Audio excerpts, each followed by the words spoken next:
Warahmatullahi wabarakatuh. Selamat siang healthy people di rumah dan dimanapun kalian berada. Kembali lagi bersama saya Dr. Hasri Larasati Utami di Rumah Sakit Sentra Medika Cikarang. Oke, hari ini kita akan membahas tentang sakit kepala berkepanjangan. Apakah bahaya atau tidak? Kita akan bahas bersama Dr. David, spesialis neurologi, dan tentunya beliau praktek di Rumah Sakit Sentra Medika Cikarang.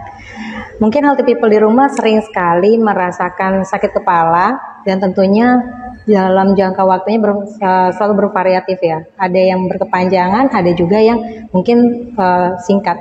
Mungkin sudah diobatin, udah ada perubahan, atau mungkin juga setelah minum obat tapi tidak ada perubahan.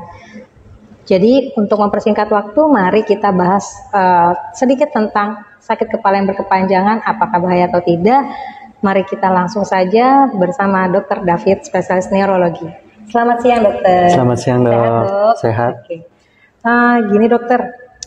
Kita akan membahas tentang sakit kepala. Sebenarnya definisi sakit kepala itu apa sih, dokter? Mungkin healthy people di rumah mau tahu dulu. Mungkin kayak cenut-cenut, apakah itu sakit kepala, atau pusing berputar, apakah itu sakit kepala, kayak gitu, dokter. Karena mereka nggak punya uang aja sakit kepala, dokter. Ya, mungkin dokter bisa sedikit jelaskan, dok. Terima kasih, dok. Selamat siang, healthy people. Perkenalkan saya Dr. David, spesialis saraf di subintervensi vaskular.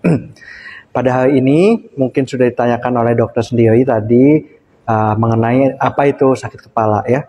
Jadi seperti dari kata-katanya, sakit itu adalah suatu sensasi yang tidak nyaman, tidak menyenangkan, yang membuat seseorang itu ingin segera mencari pertolongan untuk mengatasi sakit tersebut.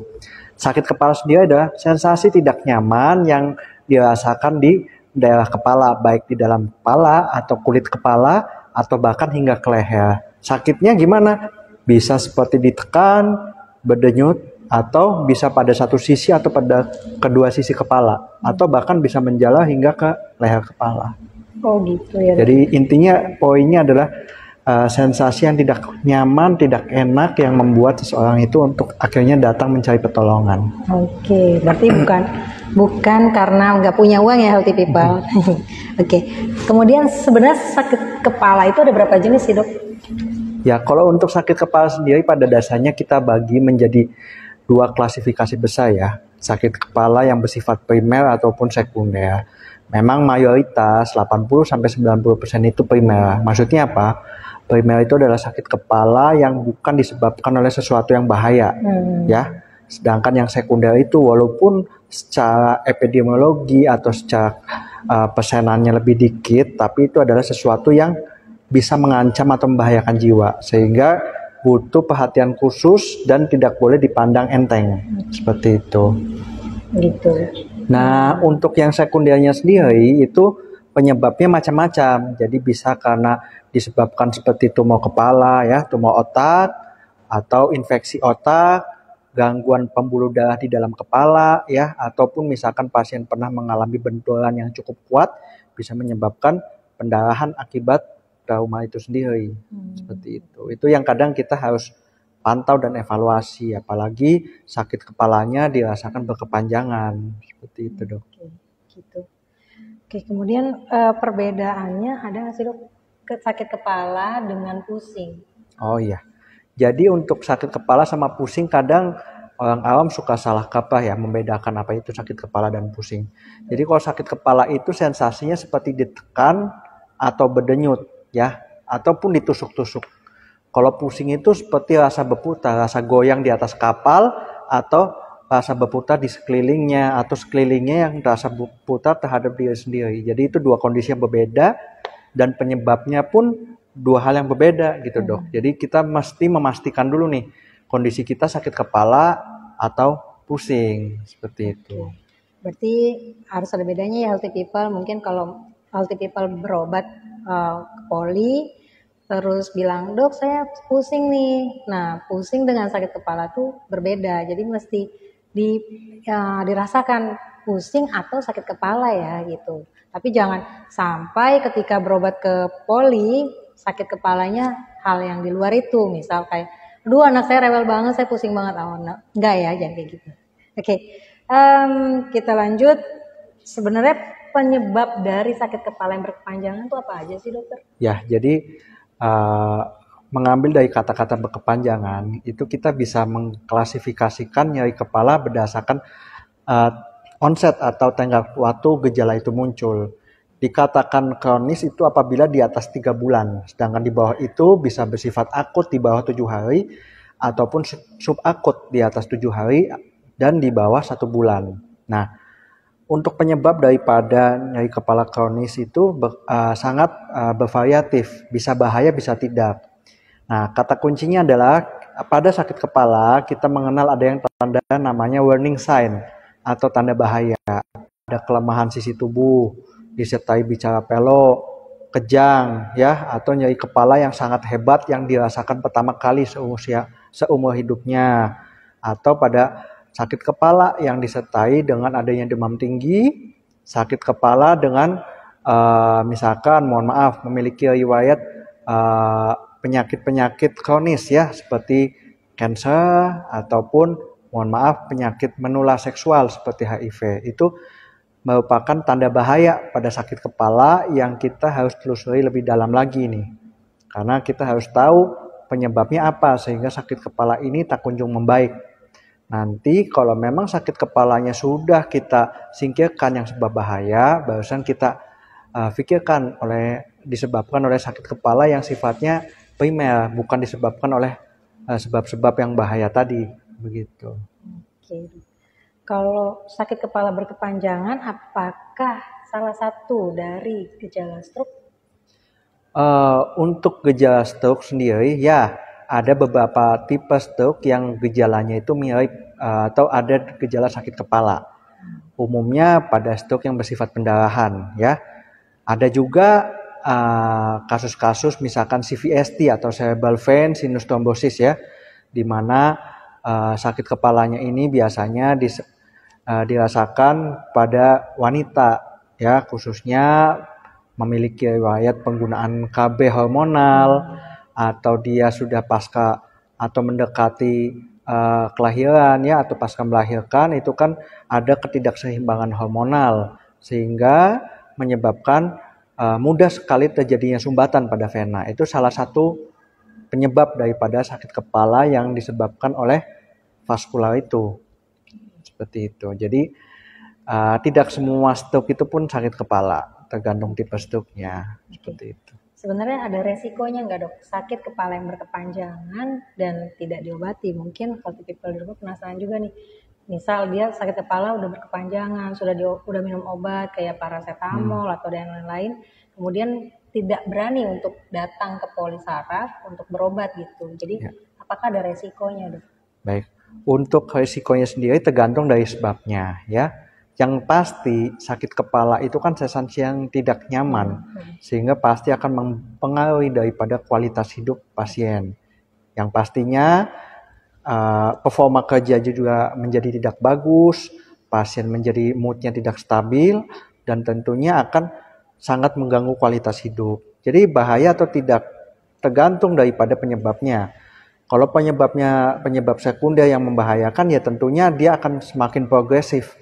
Lama-lama akan menjadi semakin buruk, dan bisa aja kalau memang penyebabnya seperti tumor atau sumbatan, ya lama-lama akan bertambah buruk, bahkan bisa menyebabkan kejang ataupun penurunan kesadaran. Itu yang perlu kita evaluasi dan cari tahu sebabnya, dok. Begitu. Jadi jangan dipandang enteng memang. Oke. Nah, gitu ya healthy people. Jadi kalau misalnya sudah minum obat, kemudian tidak kunjung mereda sakit kepalanya, boleh langsung datang ke polisaraf di Rumah Sakit Sentra Medika. Oke, kemudian bagaimana cara mengatasi sakit kepala yang terus-menerus, dokter? Mungkin tadi ya salah satu sudah saya berikan jawabannya, mungkin pakai obat-obatan, mungkin bisa cara lain, dokter? Ya, jadi untuk mengatasi sakit kepala itu tentunya sakit kepala itu kan hanya sebagian dari gejala. Kita harus tahu asal mula penyebabnya apa. Yang pasti kita harus datang dulu ke dokter apabila memang tak kunjung membaik dengan obat-obatan warung ya, seperti paracetamol yang mungkin banyak dijual bebas di pasaran begitu.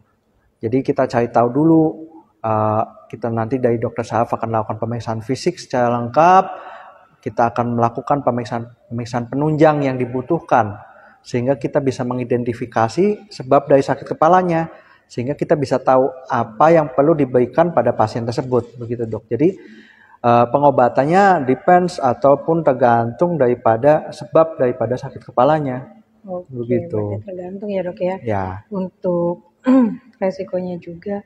Kemudian adakah diagnosa khusus dok untuk pemeriksaan sakit kepala yang berkepanjangan? Mungkin ada pemeriksaan khusus apa yang bisa membuktikan, oh ini karena ini loh, karena ini gitu dok. Ya, jadi apabila pada saat pemeriksaan ya oleh dokter saraf kita temukan adanya kemungkinan sakit kepala yang disebabkan oleh penyebab sekunder ya, kita harus cari tahu. Jadi beberapa pemeriksaan yang bisa kita lakukan selain pemeriksaan fisik, antara lain yang simpel aja seperti bisa kita lakukan CT scan kepala ya atau MRI kepala untuk mengidentifikasi nih ada tidak seperti tumor, sumbatan pada kepala ataupun adanya pendarahan.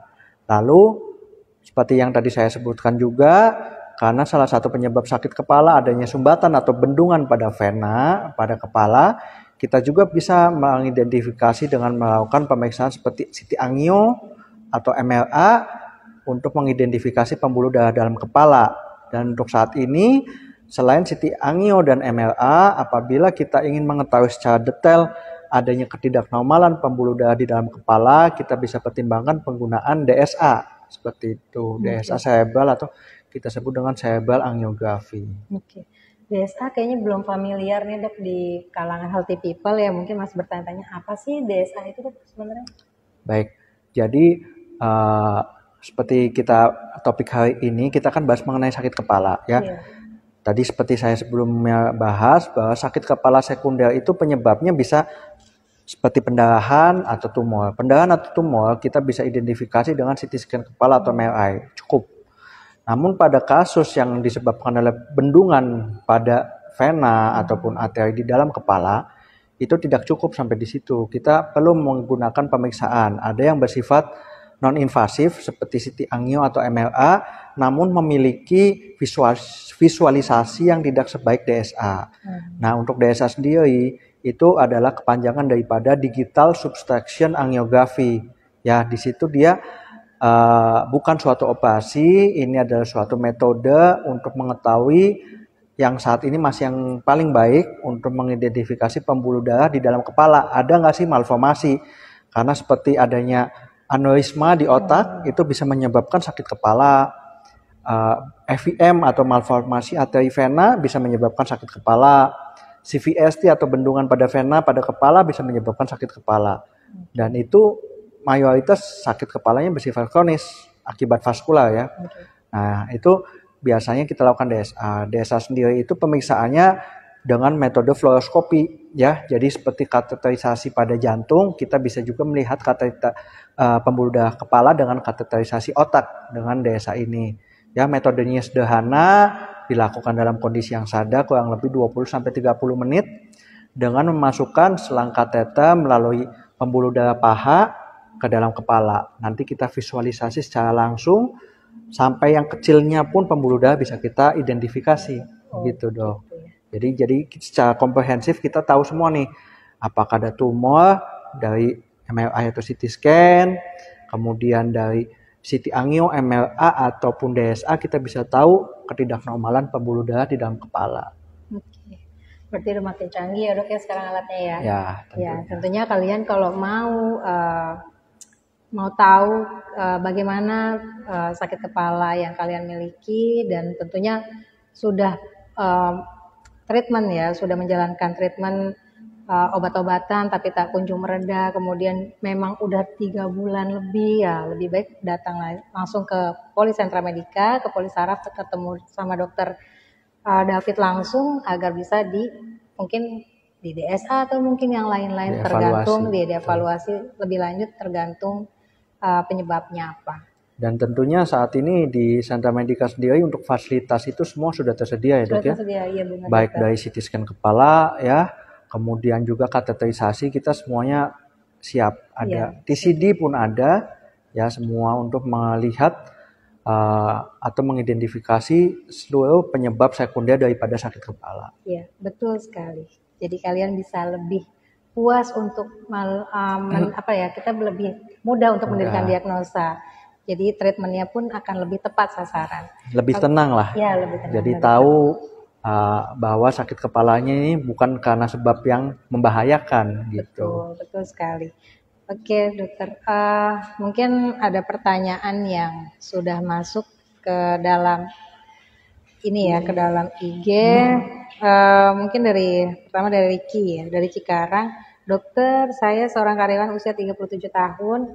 Dok, saya sering merasakan sakit kepala sebelah kanan dan sakitnya itu seperti ditusuk-tusuk jarum. Itu kenapa ya, dokter?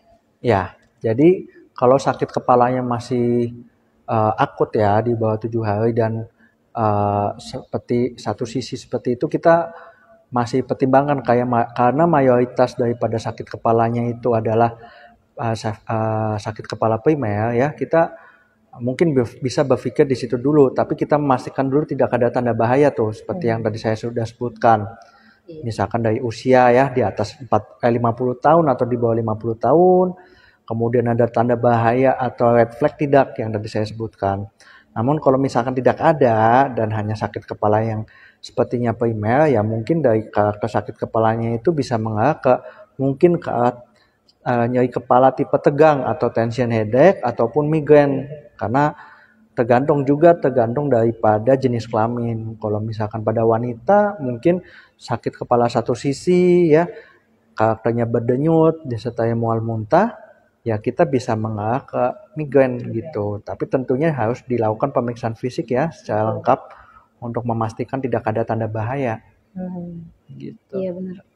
Untuk Ricky, tanda gejalanya yang lain-lain apakah ada atau tidak, kayak mual muntah, kemudian Lemas satu sisi tubuh, lemas satu sisi tubuh dan lain-lain, itu mesti digali lebih dalam. Mungkin Pak Ricky bisa langsung datang ya ke Poli Saraf di Rumah Sakit Sentra Medika Cikarang agar ketemu langsung dengan Dokter David. Oke, selanjutnya ada Pak Herman dari Bekasi. Dokter, saya sering sakit kepala. Kalau lagi kambuh sakitnya itu luar biasa sampai mata saya tuh merah. Itu kenapa ya, dokter?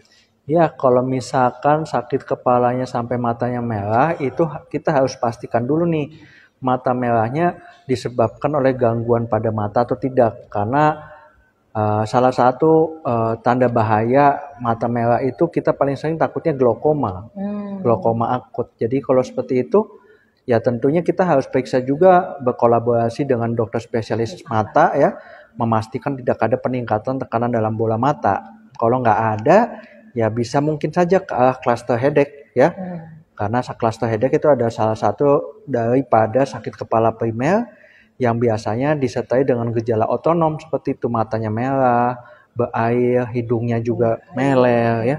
Cuman sebelum ke situ kita pastikan dulu nggak ada sebab lokal dari mata yang membahayakan, karena bisa mengancam gangguan pada mata, visus mata ataupun lapang pandang pada mata. Setuju gitu, dokter. Oke, mungkin semoga cukup menjawab ya Pak Herman. Kemudian ada dari Bian, apa benar orang yang sering sakit migrain bisa menyebabkan stroke? Kayaknya sih bukan ya, dok ya? Ya kadang begini, orang datang ke kita itu dengan langsung self-diagnose. Jadi dia langsung menyatakan dirinya sebagai migrain, padahal nggak semua sakit kepala itu migrain gitu. Tergantung daripada karakternya dan ada tanda-tanda ikutan gejala atau tidak. Betul. Saya kasih contoh pada pasien-pasien dengan sakit kepala yang lama dan ternyata tak kunjung membaik, ternyata ada kasus-kasusnya ternyata suatu aneurisma. Ya, pembuluh darah di dalam kepala yang menipis sehingga dia membuat suatu kayak benjolan, menonjol. Nah, kondisi seperti itu kalau dia menekan struktur di sekitar kepala, itu bisa mencetuskan tentunya sakit kepala ya, atau bahkan jika dia pecah, tentunya itu akan menghasilkan sakit kepala yang sangat hebat. Kita bilang thunderclap headache. Jadi sakit kepala yang luar biasa hebat, yang malah bisa dikatakan sakit terhebat dalam hidupnya. Jadi kadang salah kaprah orang datang sudah langsung self-diagnose, mendiagnosa dirinya sebagai migrain, padahal nggak semua kasus itu migrain, apalagi laki-laki begitu. Iya. Betul. Oke, mungkin Pak Bian dari Rengas Bandung semoga cukup menjawab ya. Jadi kita harus ngegali lebih dalam sih, nggak bisa langsung migrain bisa menyebabkan stroke, no ya. Tentunya Oke. diperiksakan ya dok, Iya, ke betul. dokter Harus saraf. diperiksa lebih lanjut sih. Kemudian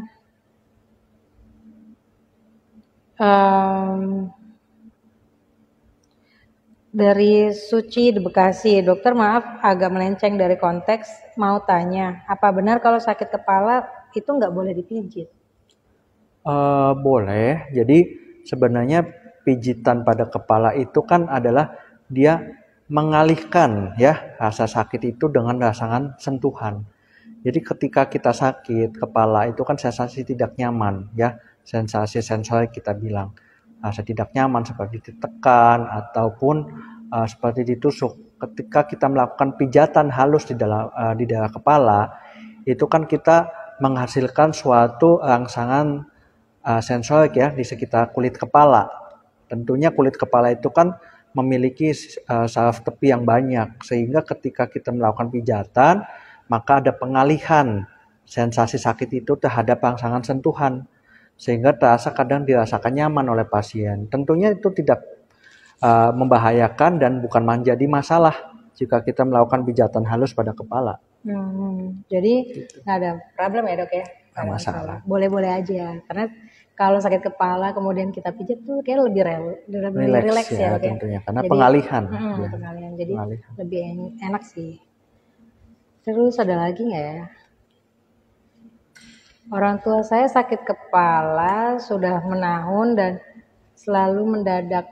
Kira-kira cara mengobatinya harus seperti apa ya dokter? Baik, ini kalau sakit kepalanya sudah menahun, berarti ini kan termasuk dalam kategori chronic headache ya.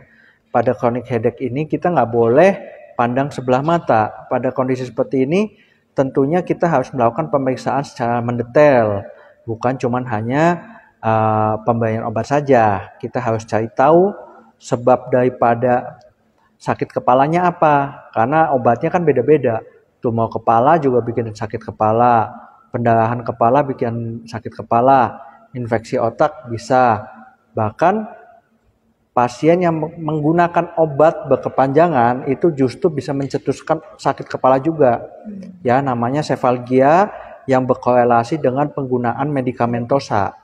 Karena pasien nyaman dengan penggunaan obat sakit kepala, dia bisa konsumsi obat sakit kepala itu setiap hari ya, berminggu-minggu, berbulan-bulan, dan ketika dia tidak minum obat sakit kepala justru dia akan mencetuskan sakit kepala karena ada ketergantungan. Itulah makanya penggunaan obat sakit kepala pun tidak boleh digunakan dalam jangka panjang ya.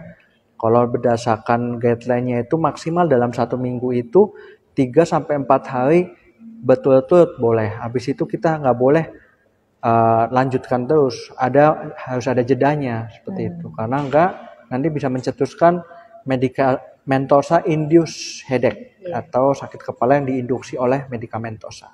Jadi untuk mencegah itu lebih baik ya ketika dalam 1 minggu itu tidak kurun mereda gejalanya, lebih baik langsung ke polisaraf ya dok ya. Betul. Ya, jadi untuk digali lebih lanjut, diperiksa lebih lanjut seperti itu.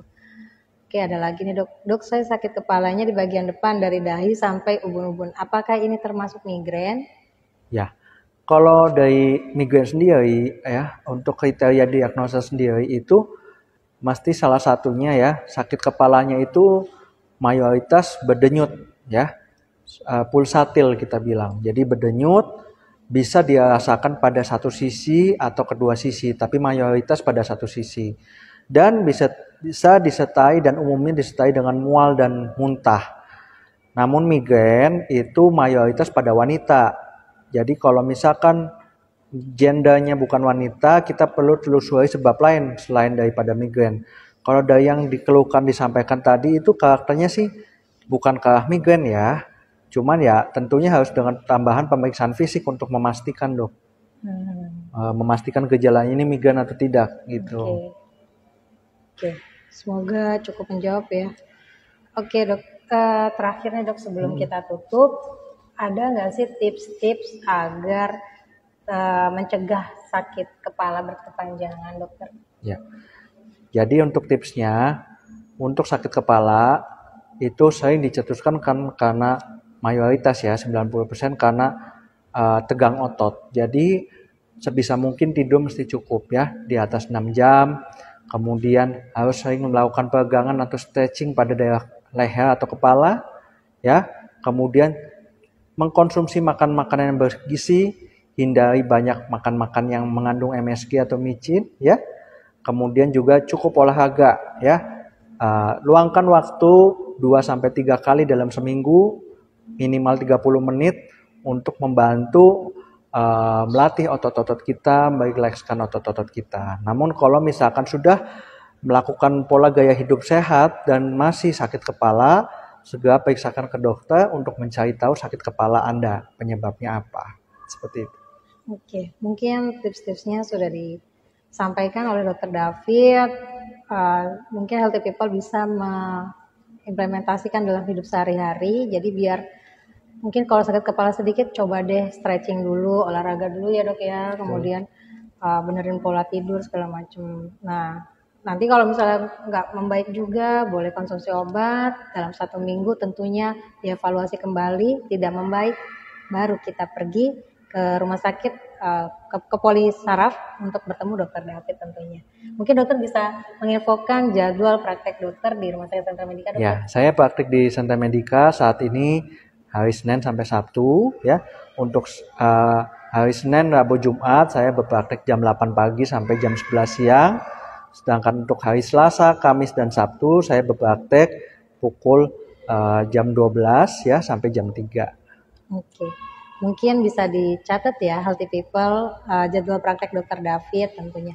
Jangan lupa follow IG Rumah Sakit Sentra Medika agar kalian tidak tertinggal info-info yang lainnya tentunya. Oke, untuk itu kami mohon undur diri dulu. Cukup sekian dan terima kasih. Mohon maaf bila ada kalimat yang tidak menyenangkan di hati Healthy People di rumah maupun di manapun berada. Oke, kami unjuk untuk mundur diri. Selamat siang dan Assalamualaikum warahmatullahi wabarakatuh.